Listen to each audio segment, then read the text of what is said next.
Good morning, guys. It's Alexa speaking. I'm a life coach and conscious parenting advocate.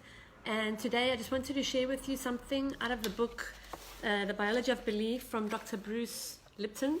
This is the book, okay? I've had it for a few years, but I keep going back to it because it's got amazing scientific research and insights regarding the subconscious mind and how it is connected to the biology of our bodies and our health and our genes and our cells. Okay, so what I'm going to read to you is actually connected to parenting and your children. So listen in, and I'm sure you'll find it very valuable. Okay. Researchers at Kyoto University's Primate Research Institute have found that baby chimps also learn by simply observing their mothers. In a series of experiments over a period of 2 years, a mother was taught to identify the Japanese characters for a variety of colors. When the Japanese character for a specific color was flashed on a computer screen, the chimp learned to choose the right color swatch. If you're hopping on, say hi so I can see who you are and where you're from. I'm just reading an excerpt from The Biology of Belief from Dr. Bruce Lipton. Very valuable information if you're a parent and if you want to know about your programming as a child and how that can help you with your parenting. So, when the Japanese character, I read that. Upon selecting the right color, the chimp received a coin that she could then put into a vending machine for a fruit treat. During her training process, she was holding her baby close. To the surprise of the researchers, one day, as the mother was retrieving her fruit from the vending machine, the infant chimp activated the computer. When the character appeared on the screen, the baby chimp selected the correct color, received the coin, and then followed his mother to the vending machine. The astonished researchers were left to conclude that infants can pick up complex skills solely by observing and don't have to be actively coached by their parents. This was published in Science 2001.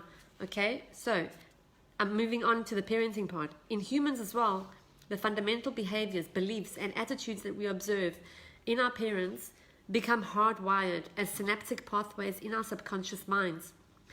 Once programmed into the subconscious mind, they control our biology for the rest of our lives, or at least until we make the effort to reprogram them. Okay? So anyone who doubts the sophistication of this downloading should think about the first time your child blurted out a curse word picked up from you or somebody around them.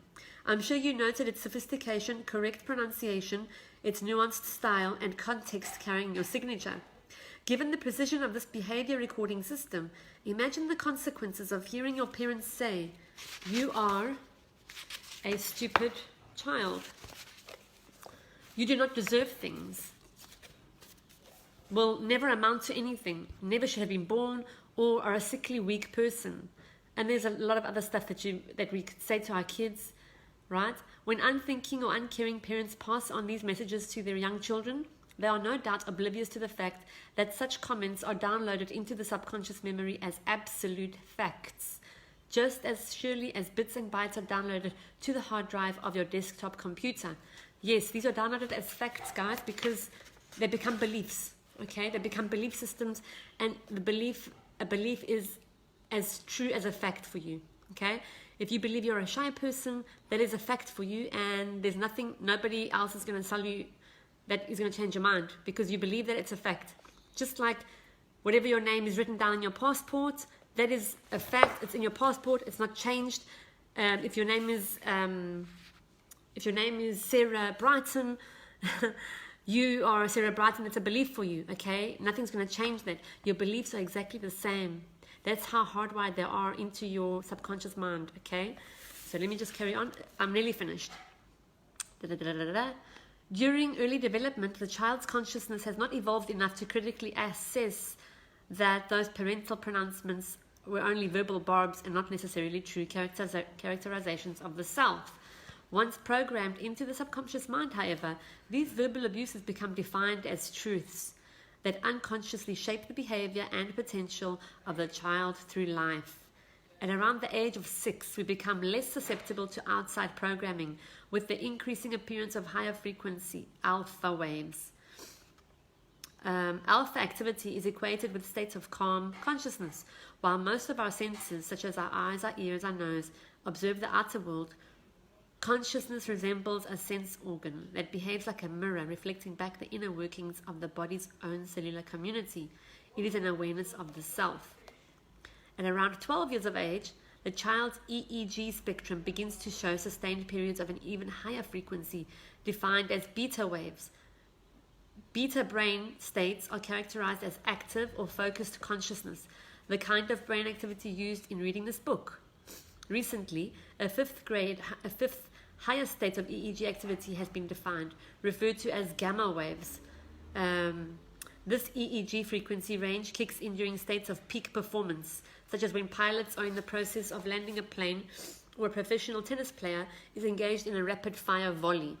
By the time children reach adolescence, their subconscious minds are chock full of information that ranges from the knowledge of how to walk to the knowledge that they will never amount to anything, or the knowledge fostered by loving parents that they can do anything they set out to do.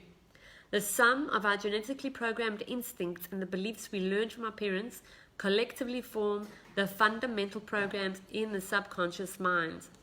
So, I'm finished with that. It's a whole book on this, guys. If you take all this, what I read to you, into consideration,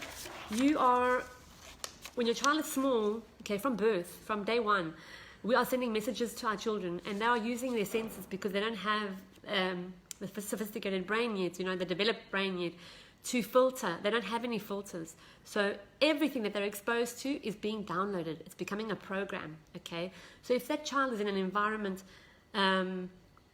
which is a healthy environment, healthy by, not only by the nutrition, we mean healthy as in a loving environment, a high vibratory environment, with beautiful language, with beautiful words, beautiful energy, and love and care in general around that environment, that child is going to download the same programming, okay?